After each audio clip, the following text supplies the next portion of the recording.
The mother-in-law, Dill, Avery, declared their intention to take the upstairs and announce that her mother needed the guest room, her voice flat while she twisted a silver key the narrator had not given her. The narrator had just placed down the coffee things, 2 cups, cinnamon biscuits, and cream in a small pitcher. This felt like the kind of family visit one anticipates. Mason, the narrator's son, smiled at the narrator as if they were casually discussing dinner, not allocating rooms in her newly purchased house. The narrator didn't immediately respond, instead turning off the softly whistling kettle to gather her thoughts. Her heart wasn't pounding, it was sinking. Tin. Avery moved through the house as if she were the owner. She commented on the good natural light and the spacious closets upstairs. It's ideal. Her knees aren't great, so she'll require the larger guest room. Mason and I don't mind the smaller one for now, she said. The narrator noted that the phrase for now suggested a prolonged stay. She glanced at Mason, her son, whom she had raised alone following the accident, but he avoided eye contact. He was rubbing the back of his neck and staring at the coasters, appearing eager for the conversation to conclude. Finally, the narrator asked in a calm voice, "You've already given her a key?" "Oh, she got one when we house sat last fall," Avery quickly replied. "I made a spare copy just in case," Avery added. The narrator repeated, "just in case," to herself. She didn't voice a refusal or an acceptance. Instead, she poured and served the coffee. They continued talking as if everything was fine, expressing their gratitude. They spoke of the difficulty of finding a suitable home for 3 adults and 2 children. They claimed that having this house made everything simpler. The narrator gave a quiet smile, then excused herself to tend to the porch plants, realizing that the key, the discussion of rooms, and Avery's language showed a decision had already been made. It hit her that this was not a short visit, but a planned move-in, and she had been excluded from the arrangement. The narrator had signed the closing documents in private. There was no celebration or group message, just her, the real estate agent, and a steady hand on the pen. It wasn't the biggest home she could have purchased, but it was the right one. It was a single-story, cedar-sided cottage nestled behind a row of maples, just 30 steps from the lake. It featured hardwood floors, large windows, and a porch that perfectly captured the sunrise, just as she'd envisioned during all those overtime holiday shifts. She had meticulously reviewed the finances and budgeted every penny. Sassy. After 50 years of working, after losing her husband and raising her son primarily through sheer determination, this house was her well-deserved reward, one she hadn't requested from anyone. She bought it without a cosigner, without a mortgage, and without any family financial help. Her name was the sole one on the deed. For the initial 3 weeks, it felt like the start of a peaceful, cherished new phase. Then Avery began to introduce her ideas. Wouldn't it be nice to give the guest bathroom a coastal paint job? She asked while video recording with her phone. "Oh, and we could add built-in shelves in the den for the kids' books," she continued. The narrator felt Avery wasn't truly asking. She used the word "we" as if it were a mutual understanding, as if the narrator's signature had somehow authorized their name too. Avery then inquired about an extra mailbox key and if the narrator would consider installing a gate on the back path for the children's safety. Initially, these were small suggestions accompanied by smiles. However, they were increasingly underpinned by certainty and assumptions, implying the house was merely on loan until their needs expanded enough to take it over. The narrator stopped replying, choosing only to nod, listen, and pour more coffee. Despite this, they kept using future tense language, constructing a life where the narrator was a stationary, pliable, and easily relocated fixture. That evening, she reread the deed, holding it and tracing the raised seal with her finger. The house belonged to her, but the atmosphere had changed, and so had the mail. It was a small, plain white envelope addressed to Ted Carlson, care of her address. She stood at the mailbox, staring, hoping it would explain itself. The handwriting was unfamiliar but neat, and the return address was from Florida. It took a moment for her to recall the name. Avery's mother. She brought the letter inside and placed it by the coffee maker. She didn't open it but stood still, waiting for her heartbeat to calm down. The aroma of dark roast coffee filled the kitchen, but she felt numb. Later that morning, she drove to the post office. The clerk was exceedingly polite. Yes, she confirmed, consulting her computer. The forwarding request was submitted 3 days ago. Use Carlson's mail is now being redirected here. Is there an issue, ma'am? The narrator didn't answer right away, just requested a copy of the form. The signature was not her own. She drove home in silence, the low hum of the heater, the only sound, no radio, no specific thoughts, just the slow dawning realization that a decision about her life had been made without her input, yet again. Once more, she didn't call Mason or confront anyone. Instead, she called a locksmith. Then she contacted a lawyer she had worked with when she handled surgical scheduling and estate transfers at the clinic. The lawyer answered on the second ring and immediately sensed the issue, asking, "Are you okay?" "I just want to ensure things remain as I left them," the narrator stated. When Mason was 12, he brought home a permission slip for a school trip to Washington, D.C. He left it on the counter casually, as if the cost wasn't equivalent to 2 shifts at the urgent care clinic and fewer groceries that week. He desperately wanted to go, mentioning he'd never seen snow fall on marble stairs and that all the other parents were already reserving flights. That night, after he was asleep, she sat on the floor, patching the split seam of his jacket with mismatched gray thread that held firm. She stayed up late, devising a way to pay for it, working extra Sundays, declining social coffees, and even pawning a bracelet her mother had left her. A sacrifice Mason never knew about. That was just one single trip. When his father died, she sold his cherished coin collection, rare quarters and commemorative sets he had planned to pass down. She hated letting them go, but tuition was due, and she prioritized memories over possessions. For the next 2 decades, every decision she made had Mason's well-being woven into the plan. When he graduated, she had hoped for a simple thank you or an offer to help with the financial burden. Instead, he brought Avery into her life. And now here they were, with Avery speaking on his behalf more often than he did.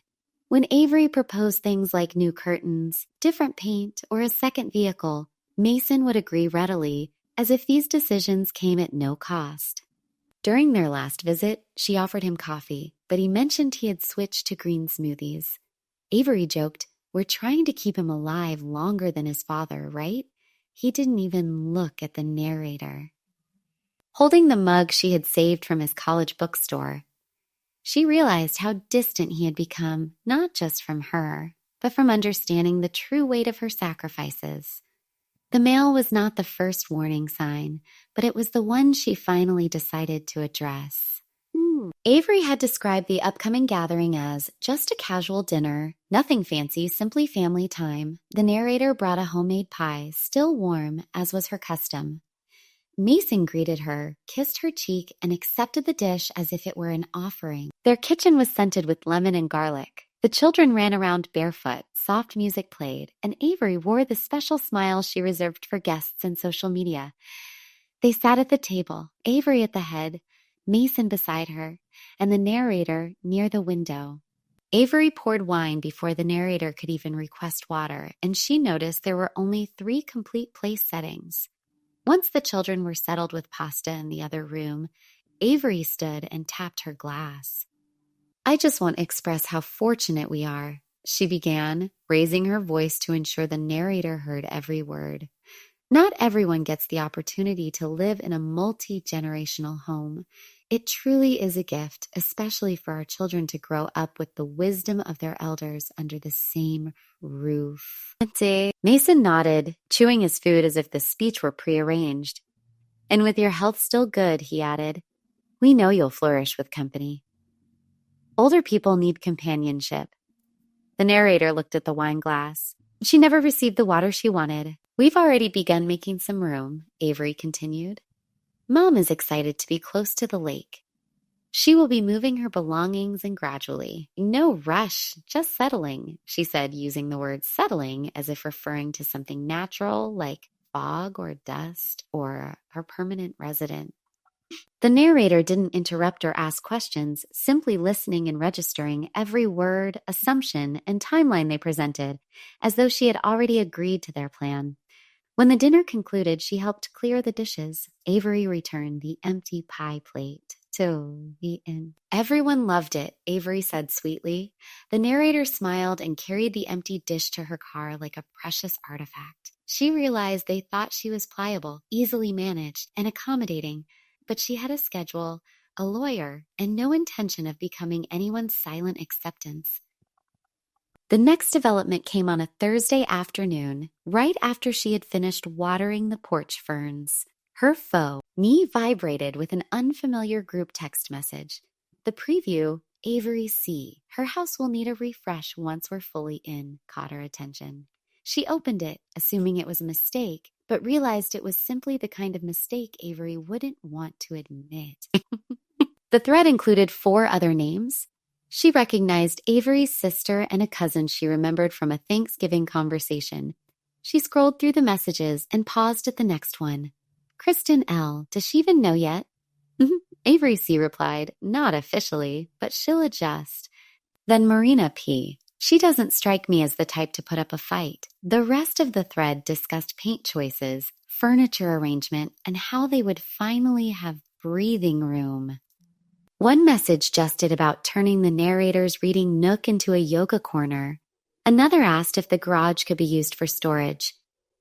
She reread the thread slowly, not because she failed to understand, but to fully absorb the weight of every word. They weren't simply trying to share her space. They were openly planning their takeover among themselves, though they thought they were hiding it from her. This time, they hadn't. At first, she didn't reply. She simply took a screenshot of the messages. She took another and then forwarded the entire thread to her own email, labeling it contingency. They didn't seem to notice. No one sent a follow-up claiming a mistake, no frantic retractions, and no apologies. They genuinely believed what they had written. They believed she was too submissive to stop them. Later that evening, Mason texted asking if they could come by that weekend to just drop off a few boxes. Her reply was a single word, no. He didn't text back, but she could almost perceive the silence on the other end of the line.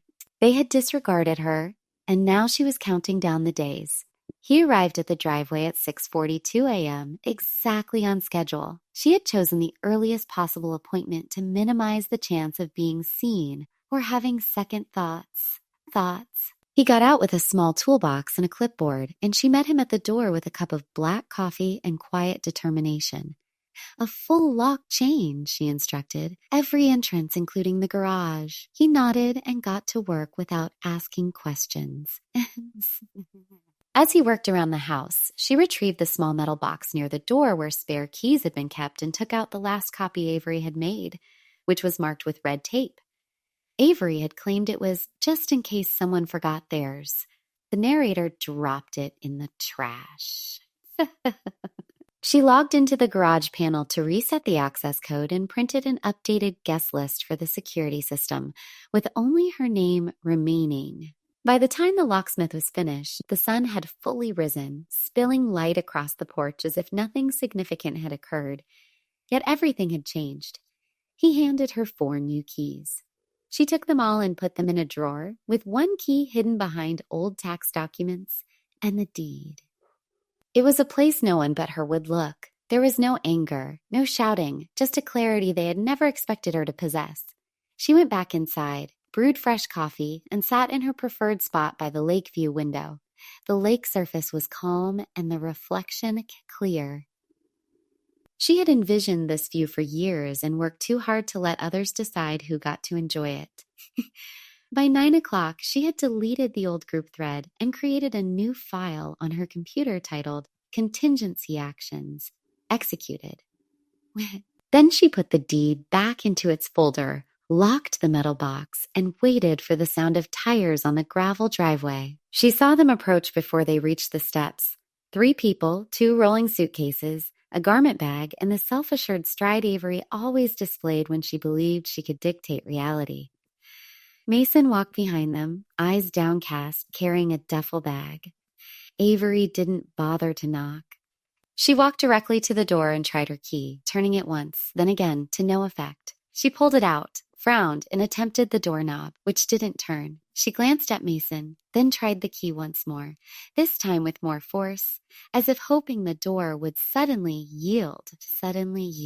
Yeats, Avery's mother, stood slightly behind them, wearing a sun hat and holding a foil-covered casserole dish. The narrator opened the door just a crack before they could knock, no wider than necessary. Avery stepped forward, intending to enter, but the narrator blocked her path. In both hands, the narrator held a neatly taped cardboard box labeled with Avery's name. Inside were 3 pieces of redirected mail, 2 housewarming flyers Avery had left on the counter, and the change of address form from the post office. Avery remained silent for the moment. The narrator gently presented the box to her, then let go. Avery reached out a little late and almost dropped the corner of the box. Mason tried to speak, but no sound came out. The narrator offered no explanation or defense. She simply and slowly closed the door. There was no slam or audible lock click. Just a measured finality to the conversation they believed they could manipulate. Inside, the house seemed to breathe a sigh of relief. The silence enveloped the narrator like armor. Through the window, she watched them stand there for a moment, suitcases at their feet, shocked by a door that was now closed to them. Mason quietly said something to Avery that the narrator couldn't hear. Avery shook her head. It bent to pick up one of the bags, the casserole still clutched in her other hand. By the time the narrator put the kettle on, the porch was empty and the box was gone. However, they had left behind the quiet implication of a key that no longer functioned. The next morning, Avery sent a text message. "We'll be telling people what truly occurred, how you shut out your own family, how you humiliated us, just so you are aware." The message had no greeting or punctuation, just a threat thinly disguised as self-justification. The narrator did not reply. By noon, Mason called. She let the call go to voicemail. He left a lengthy message, his voice strained and weary. He asked to talk, saying the situation had escalated unnecessarily, and that Avery was only trying to make things work. He never apologized. That night, Theda, the next-door neighbor, knocked with a bag of groceries and a knowing half-smile. "I warned you she was trouble," Theda said, placing the bag on the counter. "That woman came by asking if I'd seen elder neglect." The narrator laughed so hard she almost dropped her hedge trimmers. She offered Theda coffee, who accepted it black, as always. It turned out the story was already circulating, but not initiated by Avery. The narrator's realtor, Brina, who handled the house closing the previous spring, had seen one of Avery's public social media posts. It was vague but pointed, mentioning elder isolation and inherited property. She didn't use names, nor did she need to. Her post described how a woman buys a retirement cottage alone. Months later, her son's wife duplicates keys, starts forwarding her mother's mail there, and plots an uninvited move-in. The owner discovers this and replaces the locks, leading to silence. The post resonated, and within hours it was republished by a community legal blog. The comments section exploded with people sharing similar stories, and a few even guessed the narrator's identity. She didn't confirm anything. The most surprising reaction was the consensus of "I believe her" that appeared frequently in the threads. Strangers understood that tranquility should not have to be fought for repeatedly, and that silence is not weakness, but the wisdom to choose the right moment to speak. By the close of the week, Avery stopped posting. Mason sent one final text. "I don't understand how we ended up here. The narrator knew precisely how, and she wasn't turning back. 3 weeks have passed." She wakes at 6 without an alarm, greeted by the quiet of the morning filtering through the trees. The air is cool yet gentle, and she moves through the kitchen with a newfound sense of tranquility. The coffee brews slowly and steadily, a process she no longer rushes. She uses one mug, her favorite, which is chipped and has a smooth, worn handle. She takes it to the screen porch where the first light always reaches. There is only one chair out there now. She donated the other last Sunday. The guest room is vacant. She has stripped it bare, getting rid of the bed frame, mattress, and extra dresser. The closet now holds only art supplies and brushes she hasn't used in years. She sees colors she used to long for when she was too exhausted to dream. The easel is back up, leaning by the den window where the sun shines on the wall for 2 hours every afternoon. She has started with small canvases, focusing only on color, not yet specific subjects, allowing her hands to recall the feeling of freedom, Her will has been revised, removing the names of those who no longer contacted her and those who presumed their entitlement. She added a foundation that supports elderly women in legal conflicts with their families. Her lawyer smiled when she explained, calling the action practical. Mason hasn't returned. She suspects he may have finally learned his lesson, or perhaps not, and that uncertainty is its own form of peace. She saw Avery's mother at the grocery store once, and the woman looked away before the narrator had to. That was perfectly fine. The lake outside is like glass, utterly still. She sits with her coffee, free of expectations or demands. The only sounds are the breeze against the screen and the comforting weight of a space that is finally and completely hers. There are no extra keys, no alternative plans, and no unspoken assumptions echoing in the hallway. There is just a a porch, a lake, and a life she took back, one locked door at a time.